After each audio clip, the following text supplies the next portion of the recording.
1979 ఆ, ఆ టైంలో ఇంజినీరింగ్ కోర్స్ అనేది మనకి అందని ద్రాక్ష. అది దట్టు మీరు మధ్యతరగతి కుటుంబం నుంచి వచ్చారు.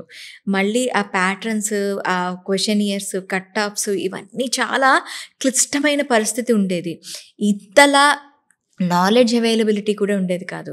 మీకు ఈ ఇంజినీరింగ్ వెళ్ళడానికి మెయిన్ రీజన్ ఏంటి? అక్కడ మీకు ఏవైనా అంటే ఆ సీట్ తెప్పించుకోవడానికి మీకేమైనా ప్రాబ్లమ్స్ ఫేస్ చేశారా? కసి అమ్మ, బర్నింగ్ డిజైర్ అంటారు. మా అన్న డాక్టర్, తను మూడో పర్యాయంలో అప్పట్లో ఎంబీబీఎస్ సీట్ వచ్చింది. 3 times అటెంప్ట్ చేశాడు. ఓకే. నేను ఇంజనీరింగ్ ఫస్ట్ టైం అటెంప్ట్ చేసినప్పుడు నాకు ఓసీ కేటగిరీలో 1400 ర్యాంక్ వచ్చింది. అప్పుడు కేవలం మా ఉమ్మడి తెలుగు రాష్ట్రాల్లో 3 నుంచి 4 కాలేజీలు మాత్రమే ఉన్నాయి 1978, 79లో. అప్పుడు నేను ఇంజనీరింగ్ సీట్ రాక బీఎస్సీ ఎంపీసీ చేశాను.